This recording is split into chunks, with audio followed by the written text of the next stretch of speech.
মুস্তাফিজ কি পারবেন ভারতের বিপক্ষে যে ম্যাচটাতে সেই ম্যাচেই সাকিব আল হাসানকে ছাড়িয়ে যেতে? শ্রীলঙ্কার বিপক্ষে সবশেষ যে ম্যাচটা বাংলাদেশ দল খেলেছে সেই ম্যাচেই কিন্তু তিনি সাকিব আল হাসানের পাশে বসেছেন। 149টা টি-20 ক্রিকেটে, আন্তর্জাতিক ক্রিকেটে উইকেট এখন মুস্তাফিজের নামের পাশে একই সংখ্যা, 149টা উইকেট সাকিব আল হাসানেরও রয়েছে। এবং দুজনই এখন বাংলাদেশের হয়ে আন্তর্জাতিক টি-20তে সর্বোচ্চ উইকেট শিকারীতে যৌথভাবে রয়েছেন। তবে আহ মুস্তাফিজের সামনে সুযোগটা রয়েছে যে সাকিব আল হাসানকে ছাড়িয়ে যাওয়ার। ইন্ডিয়ার বিপক্ষে যে ম্যাচটা তিনি খেলবেন সেই ম্যাচটাতে যদি তিনি একটা উইকেটও পান সেক্ষেত্রেও কিন্তু তিনি সাকিব আল হাসানকে ছাড়িয়ে যেতে পারেন। এবং যে ধরনের টাচে তিনি পুরো এশিয়া কাপ জুড়ে রয়েছেন, ইনক্রেডিবল। স্পেশালি শ্রীলঙ্কার বিপক্ষে সুপার ফোরে যে ম্যাচটা বাংলাদেশ খেললো সেই ম্যাচে তিনি যেভাবে ডেথ ওভারে বোলিং করেছেন, পুরো 4টে ওভার তিনি যেভাবে বোলিং করেছেন, তার ডেথ ওভারের বোলিংটাকে একরকম আপনি মাস্টার ক্লাসই বলতে পারেন। ইন্টারন্যাশনাল ক্রিকেটেই এই ধরনের ডেথ বোলিং আমরা হয়তো বা খুব বেশি দেখি না। বছরে 1-2 বার এই ধরনের বোলিং আমরা দেখার সুযোগ পাই। শ্রীলঙ্কান সেট ব্যাটার যারা বেশ রিদমে ছিলেন তারাও বুঝতে পারছিলেন না আসলে এই মুস্তাফিজকে আসলে কিভাবে খেলা যায়।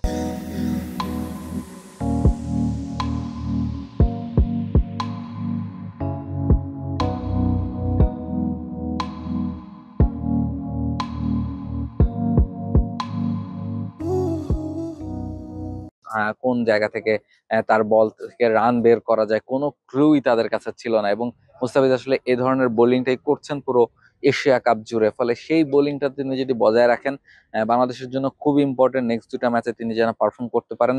একটা ম্যাচ যদি বাংলাদেশ জিততে পারে সেক্ষেত্রে ফাইনালটা অনেকটা নিশ্চিত হয়ে যায়। ফলে ফাইনাল নিশ্চিত হওয়ার জন্য কিংবা এশিয়া কাপের ফাইনাল খেলার জন্য মুস্তাফিজের এই ধরনের বোলিং বা এই ধরনের পারফরমেন্স কিন্তু আসলে অনেকটাই ব্যবধান তৈরি করে দেয়। মুস্তাফিজ যেদিন এই ধরনের বোলিং করবে তখন আসলে প্রতিপক্ষের ব্যাটাররাও খানিকটা ডিমোরালাইজ হয়ে যায় যখন তার বল একেবারে আনপ্লেয়েবল হয়ে ওঠে। ফলে সেই জায়গাটা থেকে মুস্তাফিজ যদি আরো একবার ইন্ডিয়ার বিপক্ষে কিংবা পাকিস্তানের বিপক্ষে এই কাজটা করতে পারেন সেক্ষেত্রে বাংলাদেশের জন্য কিন্তু কাজটা আরো অনেকটাই সুবিধার হয় বা আরো অনেকটা সহজ হয়ে যায়।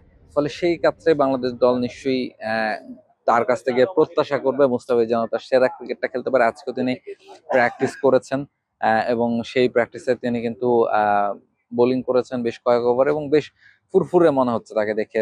সতীর্থদের সাথে মজা করছেন, হাসি ঠাট্টা করছেন, কথা বলছেন।